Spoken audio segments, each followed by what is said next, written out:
I want to crack the code of Pi Network. So I brought on the co-founders here, Chang Dao of Dr. Chang Dao and Dr. Nicholas Kokkalis of Pi Network. Welcome, and thank you for joining us. Thank you. Thanks, Bryce. Thanks for having us.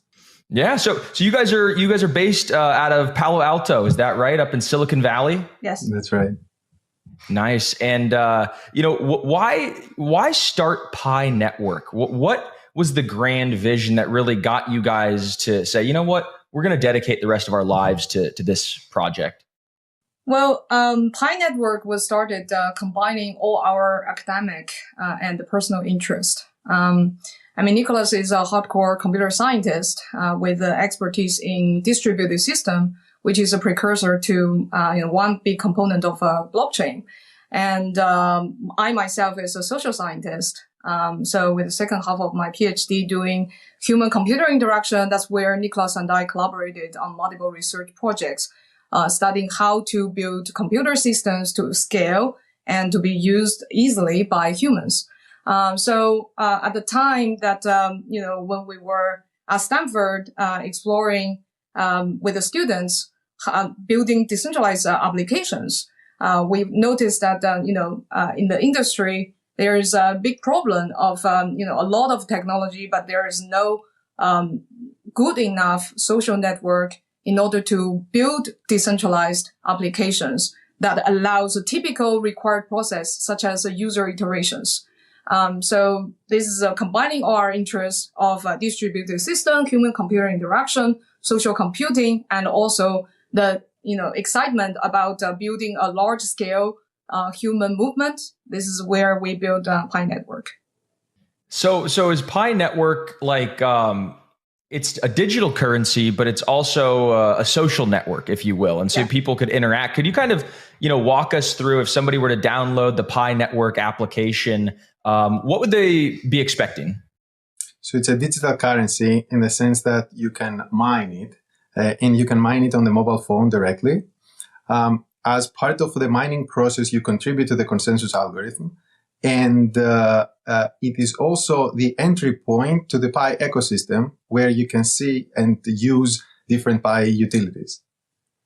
Fantastic. And so what are some of the popular applications that you've seen people develop on the Pi network, or maybe with the Pi cryptocurrency?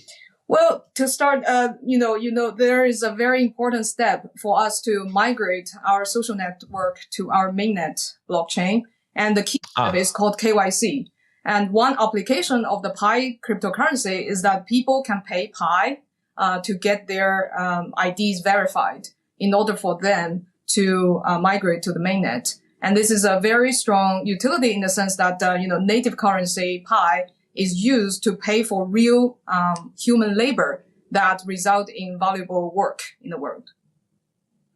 And so people need to, so right now they have like a test net, and now there's a transition to the main net. And in order to get onto main net, you need to KYC. Can you kind of tell people maybe a little bit about why people need to KYC? And for those who don't know, who are listening, what is KYC?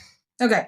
So KYC is generally known as a know your customer process. And a lot of, traditional businesses require KYC to, for compliance reasons, to know your customer, to know who you are providing the service to, especially financial related services, generally is required. And so Pi Network doing KYC is, for one, of course, as much as compliant as possible.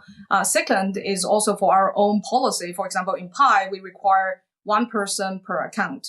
This means that this is one of the defense mechanisms of our network to prevent fake accounts migrating to the mainnet. So we are, yeah, and we're having this KYC solution. We needed to build it in-house for multiple reasons.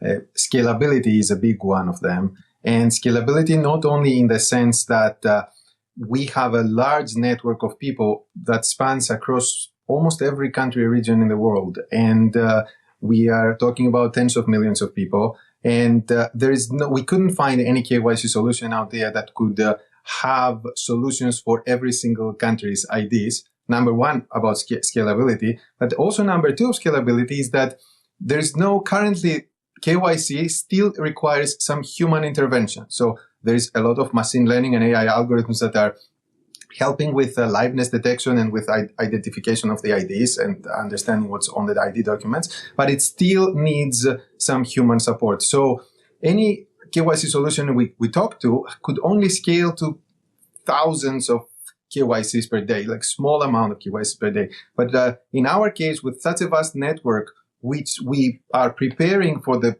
next billion users, it couldn't scale with just the thousands per day. So, for example, we did our first million KYCs in a single month. So that wouldn't be possible. And there were almost 500,000 people involved in the process of verifying the first million or 2 million people who KYC'd.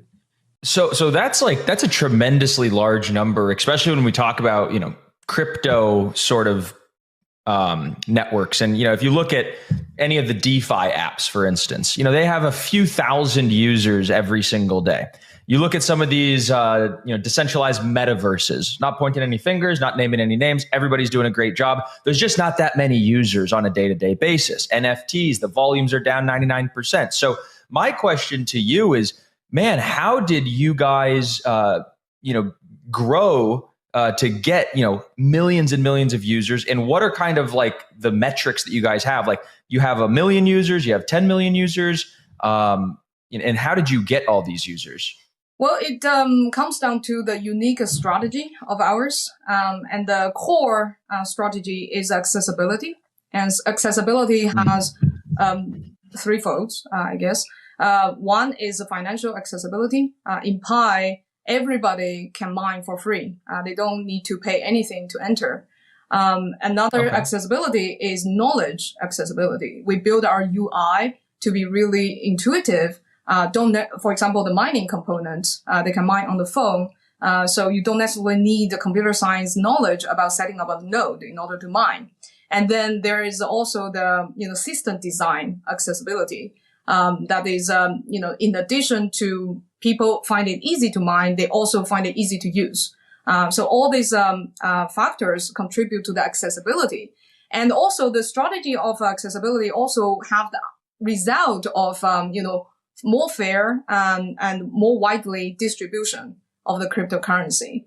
So that makes us one of the most widely, distributed. We are now at, over 35 million engaged members and distributed in almost every country and region in the world, over 233 countries and regions of the world. So that's also ties into why our KYC process needs a comprehensive solution, because it's like every region. Yeah, it's got to have a global sort of approach as opposed to country by country. That's fantastic. And, so Pi Network, there's a cryptocurrency, there's a network, there's applications, there's millions and millions of users. What's next? We have the mainnet, but what are you guys trying to accomplish with this, with mainnet?